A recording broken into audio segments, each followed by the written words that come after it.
Hi friends, ఈ వీడియోలో అయితే నేను కొన్ని హెల్దీ లంచ్ రెసిపీస్ని అయితే మీతో షేర్ చేస్తున్నాను. ఇక్కడ చూపిస్తున్నాను గుత్తి వంకాయ కర్రీని. ఈ గుత్తి వంకాయ కూర రైస్తోనూ బాగుంటుంది, ఇంకా చపాతీతో కూడా బాగుంటుంది.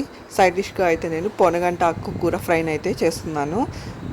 ఈ గుత్తి వంకాయ కూర నువ్వులు ఇంకా వేరుశనగ పల్లీలు కూడా డ్రై రోస్ట్ చేసి అవి యూస్ చేసి చేశారంటే చాలా టేస్టీగా వస్తుంది. ఇక్కడ చూసారు కదా, మీ లంచ్ ప్లేట్ అయితే ఇలా ఉండాలి. వెజిటేబుల్స్ ఇంకా ఆకుకూరలు అలాంటివి ఎక్కువ ఉండాలి, రైస్ తక్కువ ఉండాలన్నమాట. ఇంకా నేనైతే స్నాక్ బాక్స్లోకి అయితే ఈ పాప్కార్న్ రెసిపీని అయితే చేసి ఇచ్చాను. ఎండు మొక్కజొన్న గింజలతో యూస్ చేసి ఈజీగా చేసుకోవచ్చు అనమాట. ఇంకా ఇక్కడ నేను చూపిస్తున్నాను మెంతి కూర, ఆకుకూర పప్పుని. ఇవి కూడా చాలా హెల్దీ అనమాట. ఇలాంటివి తింటే హెల్దీగా ఉండడంతో పాటు వెయిట్ లాస్ కూడా అవుతారనమాట. చపాతీతో అయితే మంచి కాంబినేషన్ ఇలాంటి కర్రీస్.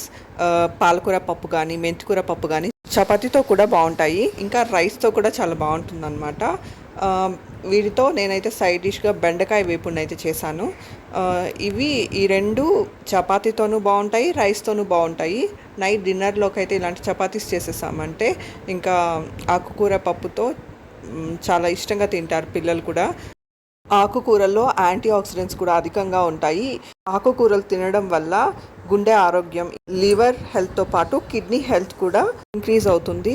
బాడీలో ఉండే చెడు టాక్సిన్స్ని బయటకు పంపిస్తుంది అనమాట. ఇన్ని ఆరోగ్య ప్రయోజనాలు ఉన్నాయి. Thank you for watching my video. Thank you.